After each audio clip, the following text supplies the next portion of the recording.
Donc, autour de la table, Nicolas Marquez. Salut Nicolas, directeur général de l'Institut Molinari. Jérôme Dédéian. Salut Jérôme. Bonjour, président, cofondateur de Mon Partenaire Patrimoine. Et je me suis dit qu'avec vous deux, on avait déjà largement de quoi discuter sur les sujets importants du moment. Surtout donc quand on parle d'épargne. Alors oui, touche pas au Grisby.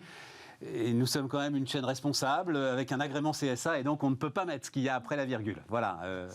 Mais tout le monde aura, l'auditeur aura rectifié de lui-même. L'auditeur téléspectateur aura rectifié de lui-même. C'est dans les tontons flingueurs, hein, je crois que c'est ça. Parce qu'après, il a fait un film au Diar spécifique, touchez pas au Grisby, dont c'est le titre. Mais je crois que cette phrase-là est dans les tontons flingueurs. Alors, c'est reparti, donc, nouvelles utilisations, nouvelles réflexions sur l'épargne des Français.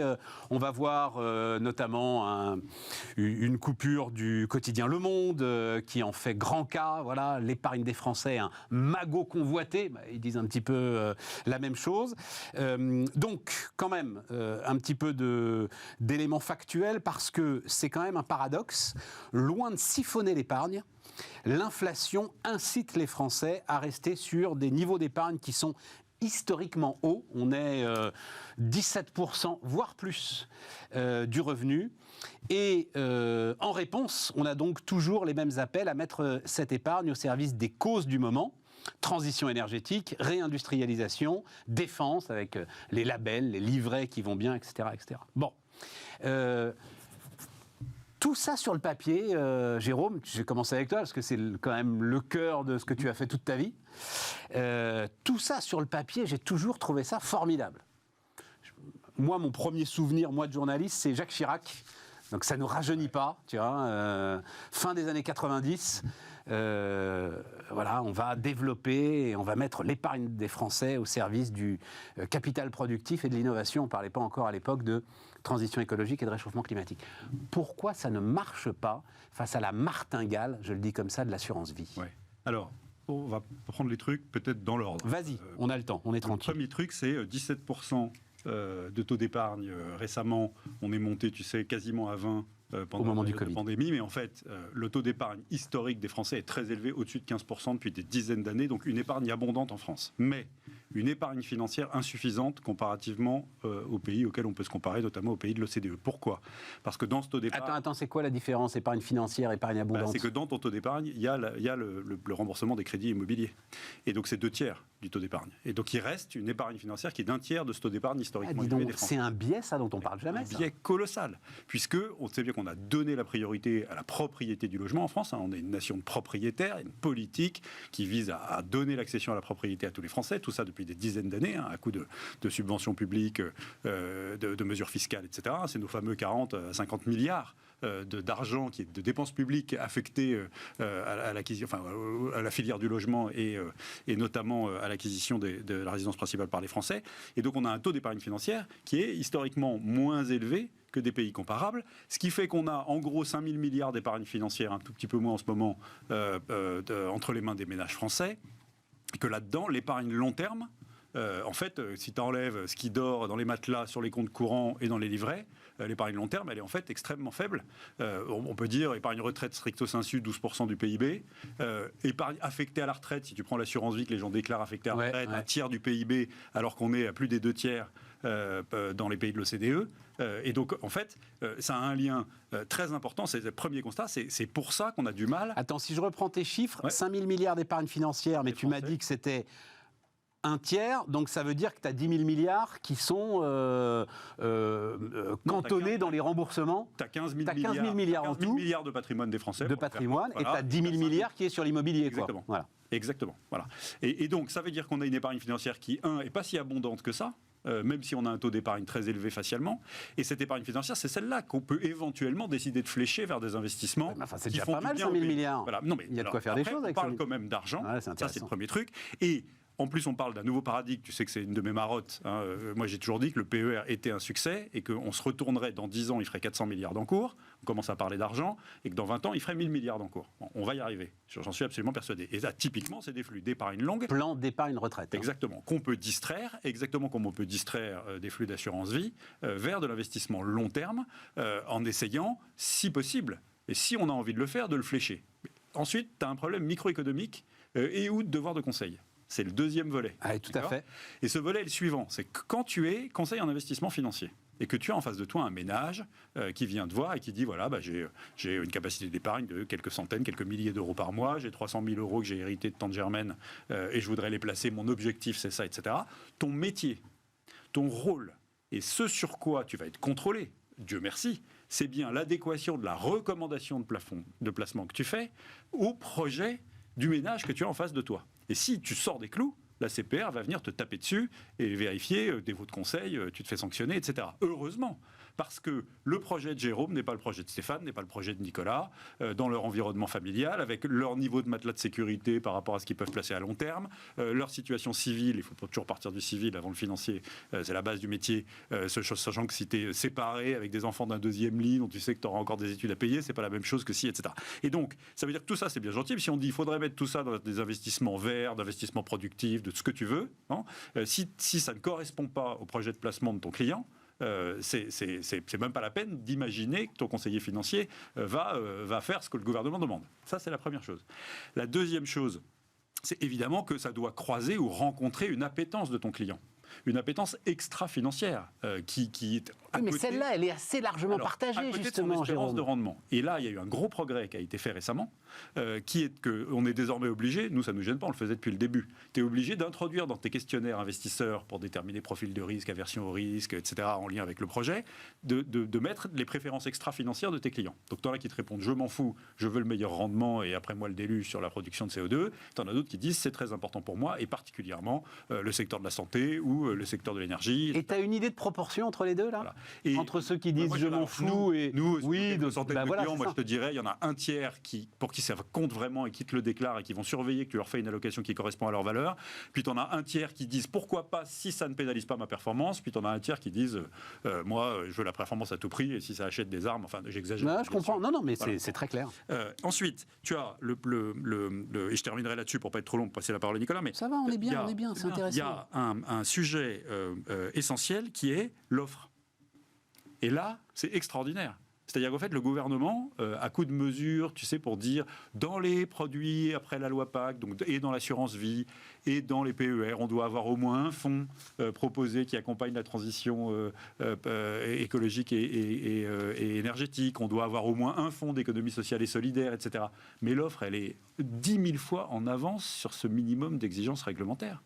Aujourd'hui, tu n'as plus un nouveau produit d'épargne dans lequel tu n'as pas, si tu veux te faire une allocation full ISR, full environnemental, full solidaire, mais tu peux sans problème. Ouais. Voilà. Sauf si évidemment tu es dans un très vieux machin qui n'a jamais été modernisé, mais dans ce cas-là, tu vas trouver le contrat. Non, le truc où tu le trouves pas, ce qui m'a intéressé là récemment, enfin je trouve le sujet, c'est cette idée donc pour que mon capital devienne productif au service de l'économie française, c'est le private equity et c'est l'idée d'aller effectivement vers cette classe d'actifs, je trouve super intéressante. Alors moi j'ai deux sujets techniques sur ces enjeux-là. Un premier sujet, si tu parles du private equity, qui est évidemment essentiel au développement de notre tissu de PME de et je ne peux pas avoir un ticket à 150 000 ou à 200 000 euros, c'est ça le sujet, évidemment. Donc il faut le démocratiser.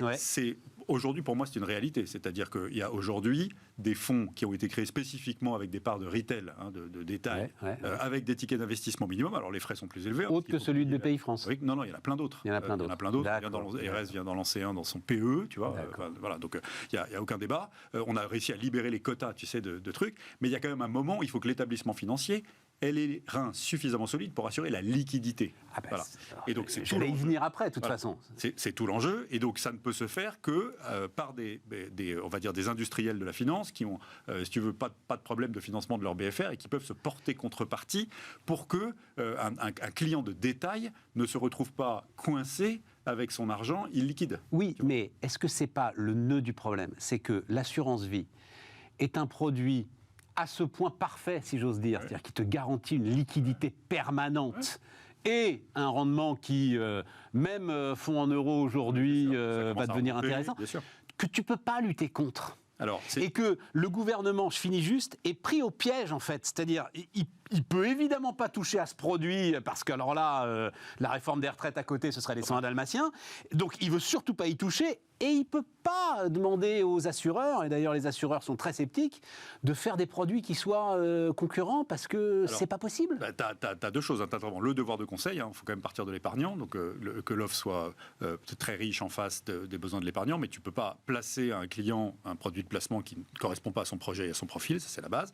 Et ensuite, tu as un sujet de liquidité, et cette liquidité ne peut être assurée que par les industriels. Donc évidemment, quand on leur dit il faut que vous en mettiez et débrouillez-vous, parce que c'est ça la stratégie de financement de l'économie productive, où c'est un des volets de la stratégie de financement de l'économie productive du gouvernement avec l'épargne des Français, évidemment ils tordent le nez en disant et pourquoi ce serait à nous d'assurer la liquidité, et débrouillez-vous, etc. Mais ils le font quand même, parce qu'il y a une demande. Voilà. Après, on est dans un moment de l'histoire un tout petit peu compliqué de ce point de vue-là, parce que comme il y a de nouveau du jus dans les taux d'intérêt, tu peux réellement te demander... Enfin, tu vois, on remet des taux des obligations dans nos allocations. Mais bien sûr. Donc j'ai envie de dire que c'est presque un combat d'il y a 5 ans et pas un combat d'aujourd'hui. Ouais. Voilà.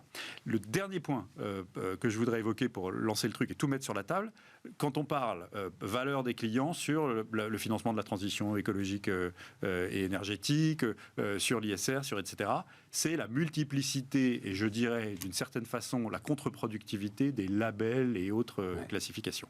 C'est extraordinairement complexe et c'est pas terrible. Je vais donner 2 exemples. Si tu vas-y, je t'en prie. 2 exemples que je dois dire avec lesquels je m'en sers même pas avec les clients, avec notre équipe, parce que c'est pas possible. Il y a le fameux label Greenfin, décerné par des organismes agréés, mais sur la base d'un cahier des charges du ministère de l'écologie et de la transition énergétique. Bon. Ce label Greenfin, il y a quand même 100 fonds, 35 milliards dedans, c'est pas complètement anodin, 100 fonds qui l'ont et 35 milliards dans ces fonds, et c'est un label qui vraiment, normalement, identifie les produits de placement que tu peux mettre dans ton PER, ton assurance vie, ton PEA, ton compte titre et tout ça, qui sont vraiment orientés décarbonation. Manque de bol, quand tu regardes la façon dont c'est monté, c'est vraiment une logique d'exclusion. Ouais. Or, tu connais ma position, je préfère mettre de l'argent pour faire pivoter Total que investir seulement dans le gars qui fait des éoliennes. Tu vois ce que je veux dire? Alors ça, c'est la première chose. Et la deuxième chose, c'est qu'on exclut la filière nucléaire. La totalité de la filière nucléaire n'est pas dans le cahier des charges du label. Si tu en as, tu ne peux pas être labellisé. Bon. Donc c'est un prisme qui n'est pas forcément quasi idéologique, quoi. Oui, et donc c'est pas forcément celui que nos clients attendent. Ils sont un peu comme nous, ils sont réalistes, tu vois, ils savent qu'on ne fera pas la transition sans le nucléaire.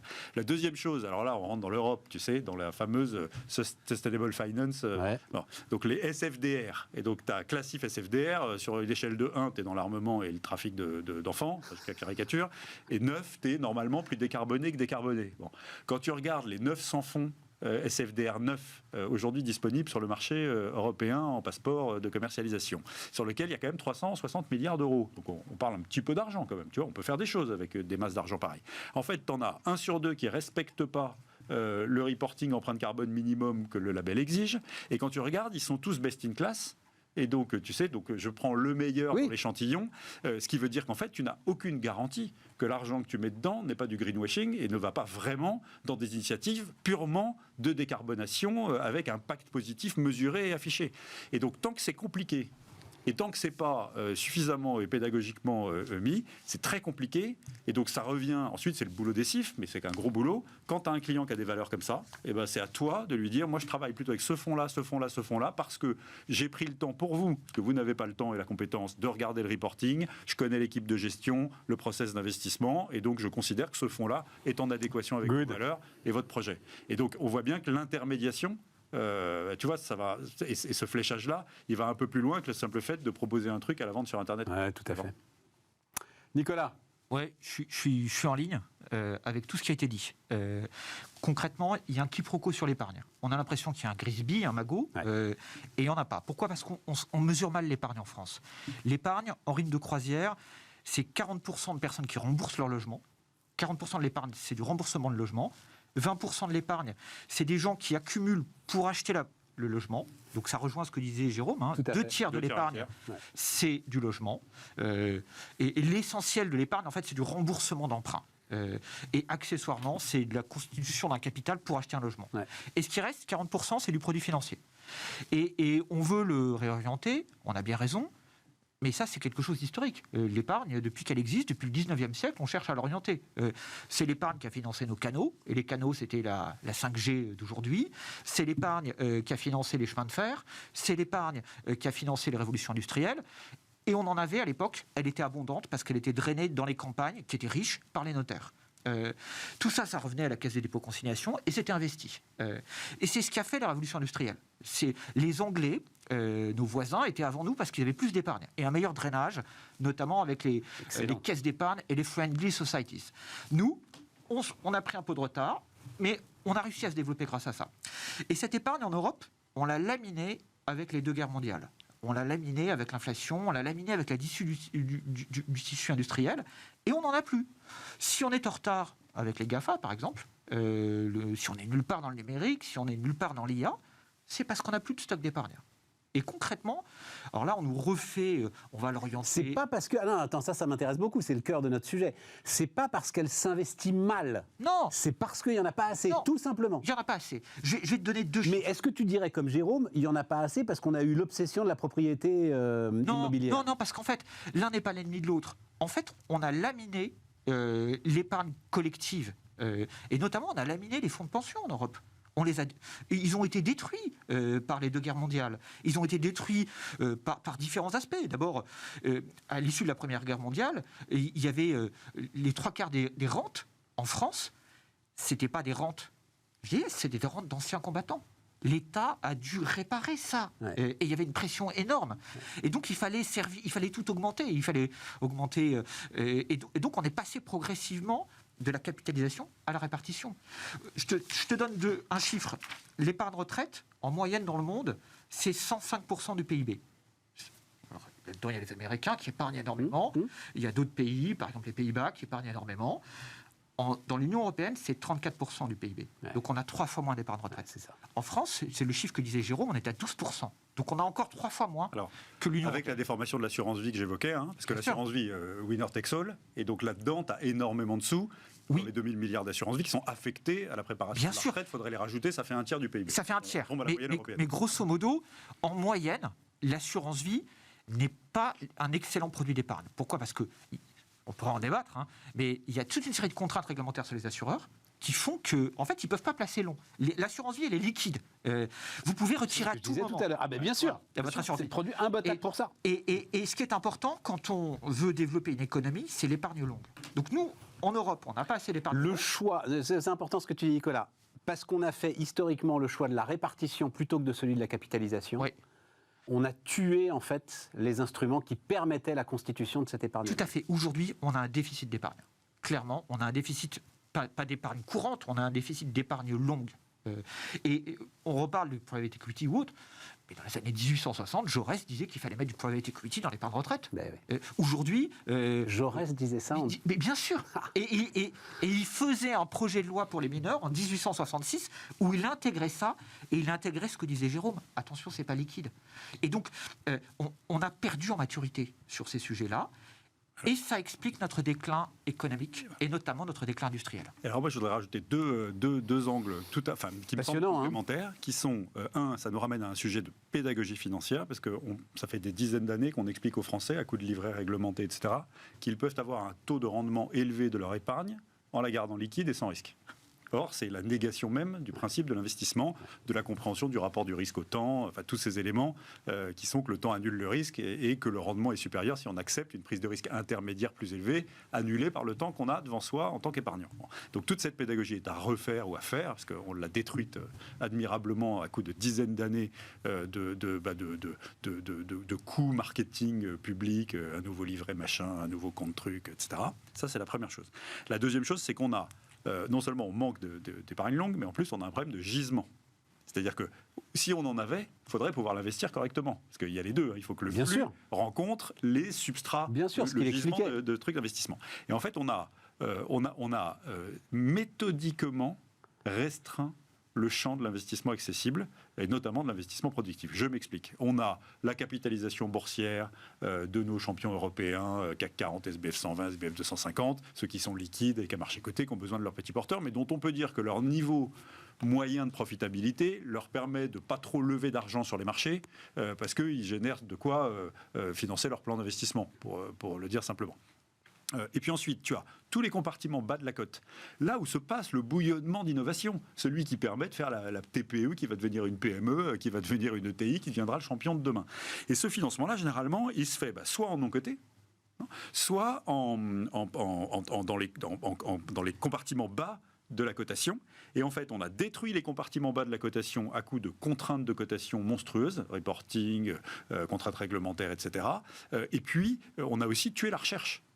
C'est-à-dire que pour qu'il y ait des investisseurs qui acceptent d'investir dans des boîtes cotées, il faut qu'il y ait des boîtes d'analyse qui produisent des notes d'analyse pour dire on croit à cette boîte, voilà notre objectif de cours, etc. Or, on a passé MiFID, et MiFID, comme tu ne pouvais plus inclure dans les frais de transaction la recherche, il fallait la facturer à part, on a laminé la recherche française. Voilà. Et donc, tu as ça, et du coup, les boîtes préfèrent sortir de la cote et être tranquilles avec des fonds d'investissement parce qu'elles ont leur reporting et elles ne sont pas emmerdées, et tu les remplaces par un nombre limité d'introductions en bourse de boîtes plus petites. Donc, tu réduis le gisement. Voilà. Alors qu'il faudrait l'élargir par le haut et il faudrait l'élargir par le bas dans le non-coté en continuant la démocratisation, mais en acceptant qu'il y a des gens qui se portent contrepartie de la liquidité, puisque moi, je crois que le combat d'illiquidité, il est perdu d'avance en retail, tu vois, en détail pour l'épargne des gens. Bien sûr. Et Nicolas. Pareil, j'adhère totalement. Un chiffre, la capitalisation boursière moyenne dans les pays de l'OCDE, c'est 150% du PIB. La capitalisation boursière moyenne en France, en Europe, c'est 70% du PIB. Il nous manque 50% de capitalisation boursière. Et c'est clé.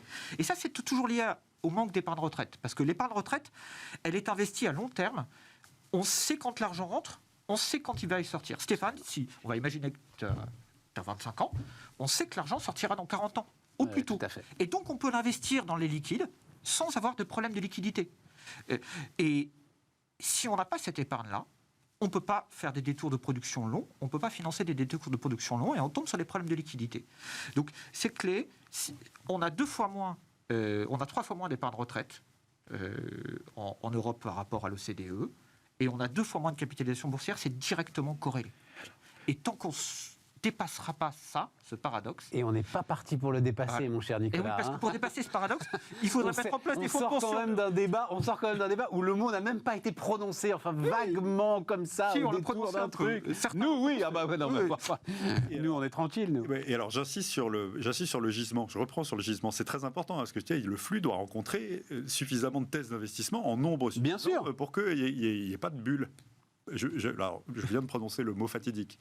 Tu sais, dans la loi Pacte, on a produit la gestion pilotée par défaut dans le PER. Tu sais, le truc qui désensibilise, tu prends plus d'actions au début et puis ça sécurise progressivement ton épargne au fur et à mesure que ton projet à 40 ans de la retraite devient un projet à 30 ans, à 20 ans, jusqu'au jour où tu as besoin de récupérer tes sous. Parfait. On a mis là-dedans qu'à l'intérieur de la poche action que tu as au début et qui diminue progressivement de cette allocation automatique, qui est donc celle par défaut du PER, on devait avoir un quota minimum d'investissement dans des titres éligibles au PEA PME. D'accord ? Alors, déjà, c'est intéressant, tu es dans le PER, on explique aux Français qu'il y a des titres éligibles au PEA PME, donc déjà, tout le monde louche. D'accord ? Et en fait, ce que tu fais avec ça, c'est que comme la cote s'est réduite dans les small et mid cap, et ben en fait, tu mets un tuyau de collecte potentiellement élevé sur un sous-jacent étroit, un gisement sous-jacent étroit. On a compris. Qu'est-ce que tu fais ? Tu crées une bulle. Et donc, tu te retrouves avec des market makers, avec un truc qui n'est même plus une cotation, mais tu vois, tu as un vrai sujet de valorisation de l'actif dans lequel tu as investi. Donc, il faudrait libérer ce gisement-là par en haut et par en bas. Alors, par en haut, techniquement, si un jour je suis secrétaire d'État à l'épargne, c'est assez facile à faire.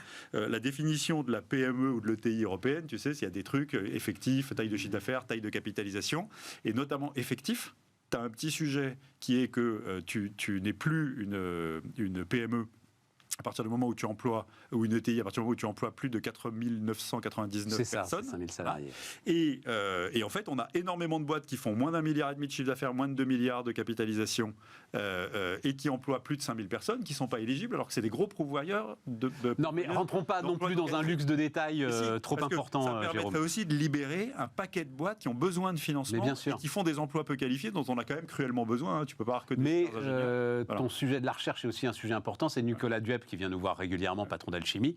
Son histoire, enfin vous la connaissez peut-être, mais elle est vraiment intéressante. C'est-à-dire que lui a eu un très grave accident de santé, je crois que c'était il y a 2 ans. Accident de santé qui a envoyé évidemment sa boîte au fond des abîmes de la bourse, des abysses de la bourse.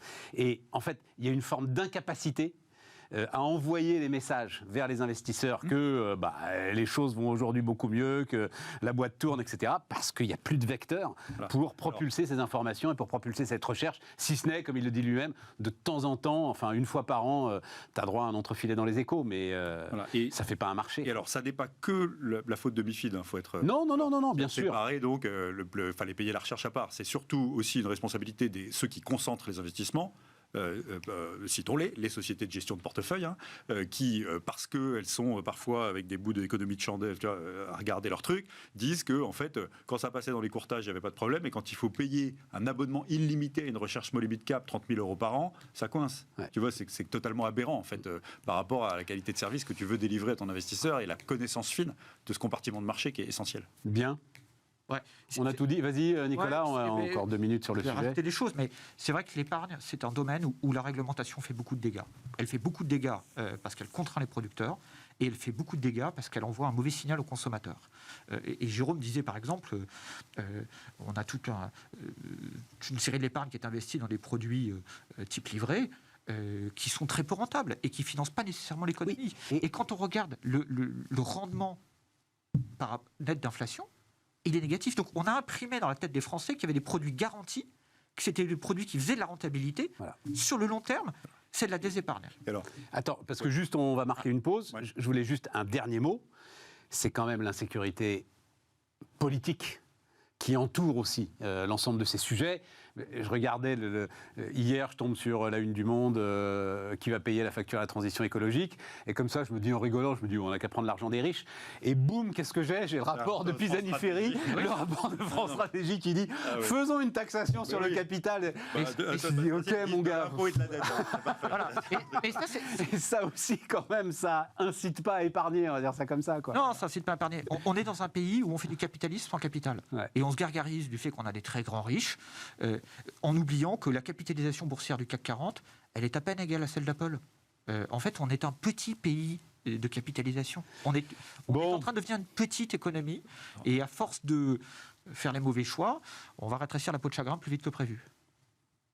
On marque une pause.